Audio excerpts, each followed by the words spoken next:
Hi everyone, it's Peg with the last Friday of November, which means it is time for our Pick a Stick Challenge. If you don't know about Pick a Stick Challenge, it's a Facebook group. We have a monthly challenge of an art journal page each month and an artist trading card. So come and join us. We're over on Facebook, and all you have to do is go to the description box below and you can find us. Now the first prompt for the month of November says, use something cut from a magazine. So I have this page, I think it's out of an old 1960 something National Geographic, and it was a image of Disneyland. And back then, yeah, Disneyland, wow, was really hot stuff. So I'm using that to put onto my page for a background. This is just an old painted page in a journal. I didn't really like that what was down there already. It was clean up stuff, and so I'm just covering it over with that paper. Now the next thing, step 2, says add sewing or embroidery fibers.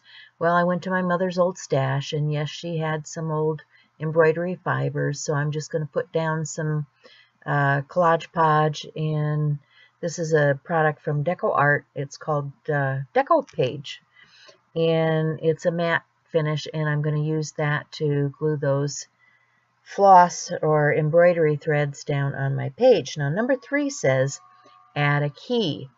Well, I didn't want to put an actual key on my page, but I do have the key, the journal, which is the key which tells you where to go to find things on the Disney map. And so I thought, well, that's a key. I can just add that to my page. So that's what I did, is I glued that down, and now I have a key. So step 4 says add molding or texture paste through a stencil. Well, before I do that, I decided that I needed to tame this page down just a bit. So I got some watered down gesso, and I'm just putting a coat of that down to kind of have that whole map thing recede into the background and to unify things, because yeah, they don't really look cohesive or like they're going together at all. We got some string glued down and some maps and whatever. So yeah, now what am I doing? I'm using some sprays on here. These are they're from Prima. They're Prima sprays, and they have some metallic, and I must have wanted to add some of that blue-green color back in. So it looks like I just put some of that into the background. And the next thing says add newspaper. Well, I don't have any newspaper. I don't get newspapers. So what I do have is some dictionary text. So I'm going to glue that down onto my page. And oh, I know why I put that color on there. It said to use a pipette. I ended up using the wild card, and I'm trying to remember what step I used that on. Because I did use texture and molding paste. I don't know. We'll see as we progress through here. But there's my paper, my texture paste. I put some corrugated cardboard down. I'm using some gelato just to add some color to that paper to help it blend into the background a little bit. And yeah, still doing that whole texturizing thing. I've got texture paste, putting on more texture paste. And then step 6 says use a random stamp. So I've got a couple of stamps. These are just kind of abstract images from Tim Holtz in Stampers Anonymous. So I'm going to put those down and use them on the background just to add a little more texture. And then it says add diamonds. So I'm going to get out another stencil and add some more paste, because we just can't get enough paste on this page, right? And make some diamond shapes. This is like a Harlequin stencil that I'm using. Actually, one of my favorites. I don't know about you guys, but I have my favorite stencils. Many of them are out of this stack that I have from Tim Holtz.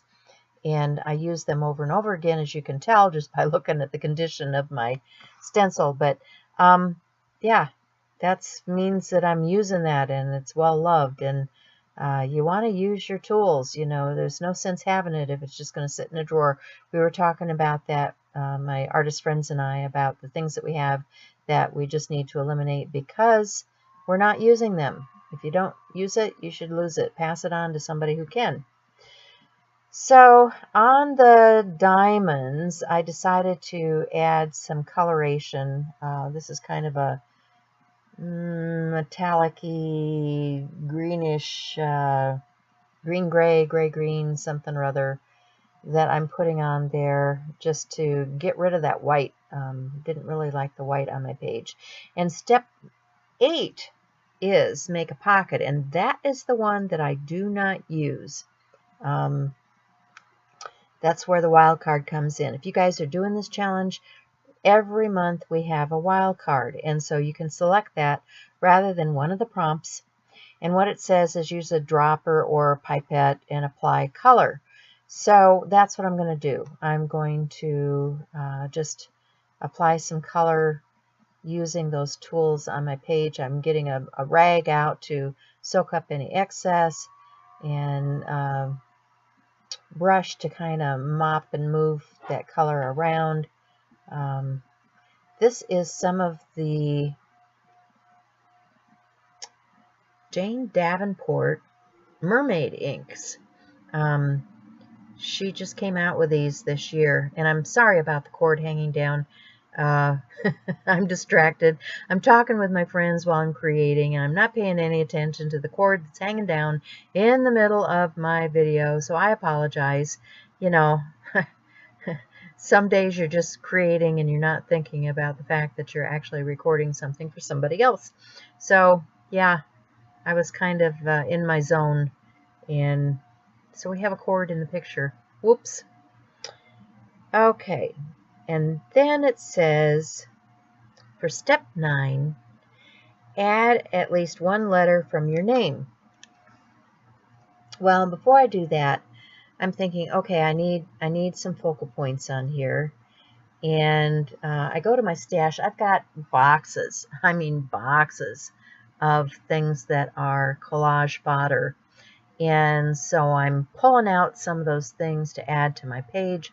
For some reason, this blue-green reminded me of the ocean and travel, and I had these pictures and postcards and things from, probably 7-8 years ago when I was over in Ireland, and I came home with all this stuff, and it's still in a box and still not being used. So, yeah, let's pull it out and use it.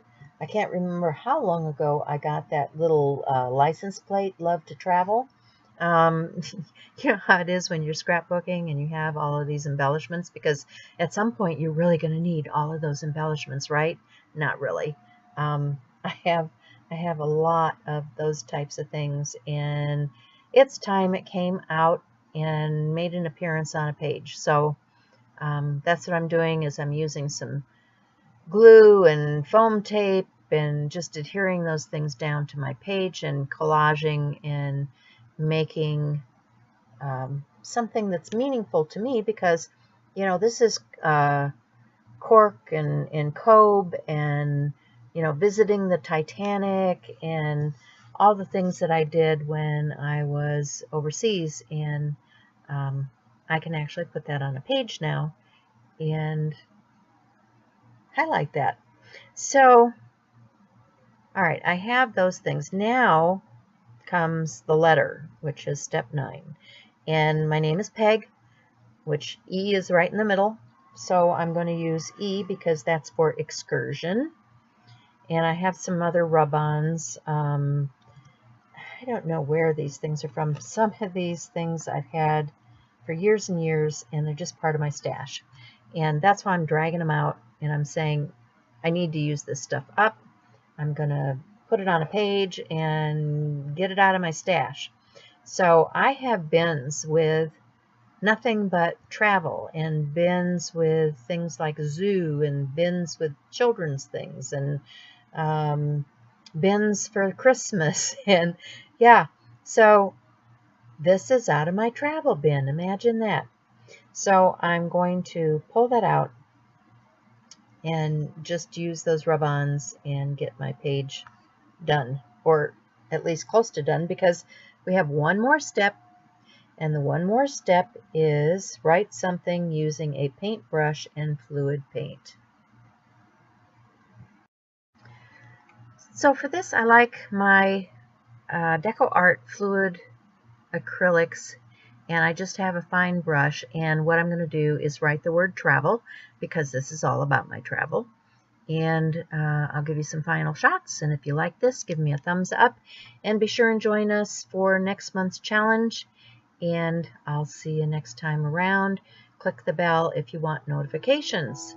Thanks for stopping by, and catch y'all later.